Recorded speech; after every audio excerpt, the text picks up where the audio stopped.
Պարոն Հարությունյան, 2018 թվականից սկսած ձեր իշխանությունը ըստ էության պայքարում էր նախկին թալանչիների դեմ։ Ըստ էության մենք նայում ենք այս 7-8 տարիների ընթացքում ոչ մի նախկին թալանչի պատասխանատվության չի ենթարկվել։ Բողոքարկվում են տարբերացիաներում, գնում են, շատերն արդարացվում են, չհաջողվեց։ Հետո Նիկոլ Փաշինյանը հրահանգեց գտնել սատանաներին, ազգային անվտանգության ծառայության։ Սատանաներին չգտան։ Հիմա հոգևորականներին են։ Հաջորդ ով է լինելու, պարոն Հարությունյան։ Նախորդ պնդումների հետ կապված ընդհանրապես համաձայն չեմ։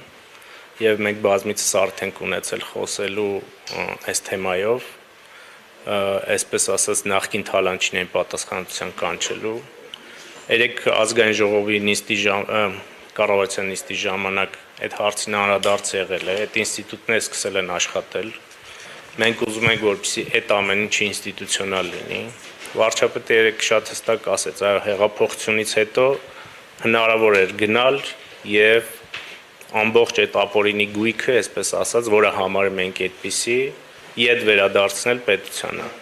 Բայց դա պետք է արվեր ինստիտուցիոնալ, որովհետև դրա համար պետք են օրենսդրական հիմքեր, դրա համար պետք են ինստիտուտներ։ Հիմա այդ ամեն ինչը 7 տարի, 1, երկրորդը,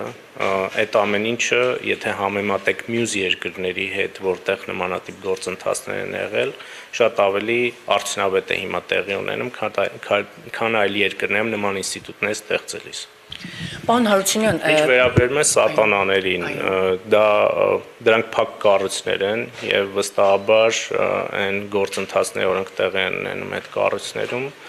ուղղված են բարելավելու դրանց աշխատանքը եւ դրանք շատ հաճախ չէ որ լուսաբանվում են։ Հոգևորականներին անդրադառնանք 8 տարի է,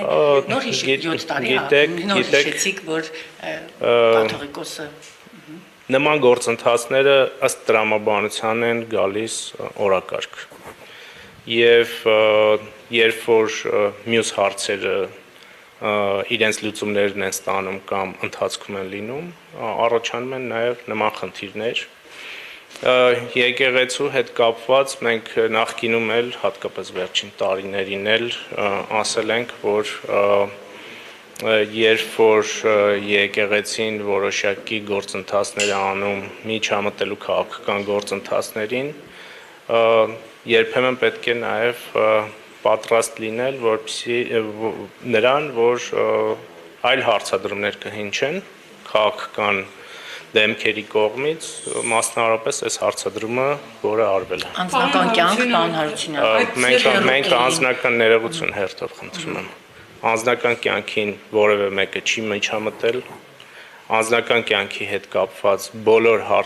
հարցադրումները արվել են նույն ինստիտուտի եկեղեցու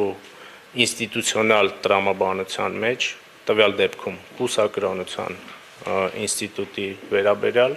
եւ հարցադրումները շարունակում են մնալ միայն այդ տրամաբանության մեջ։ Արդյոք վարչապետի բարձրացած հարցերը ստանալու են իրենց պատասխանները դրական թե բացասական այո կամ ոչ։ Պարոն Հարությունյան, իսկ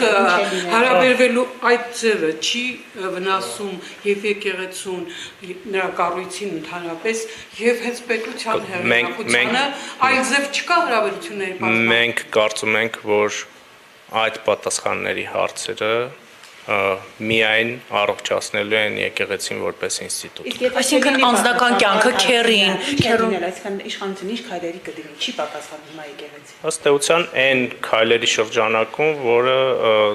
տրված է իշխանությանը գործադիր մարմին օրենքների եւ սահմանադրության շրջանակում։ Պարոն Հարությունյան, հանրությանը հետաքրքրում է ի վերջո ով է այն սրբազանը, ով է քերին, այդ քերուկինը, երբ որ մենք խոսում ենք այդ կուսակրոնության կանոնների խախտման մասին, մանկապղծության մասն է վարչապետի կինը հայտարարում, ինչ տեղեկություններ կան։ Հիմա դուք ասում եք անձնական կյանքի անձնական կյանքին մի խառնվեք, բայց ուզում եք որպեսզի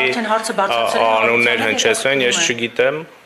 եւ չեմ էլ ուզում որևէ մեկի անձնական կյանքին խառնվել։ Այսինքն սա արշավ է կոնկրետ եկեղեցու դեմ, թե որոշ հոգևորականների, որոնցից կարծում եմ իմ գործընկերները ձեզ 1000, հիմա ես 1001 անգամ կասեմ, որ եկեղեցու դեմ որևէ գործընթաց չկա։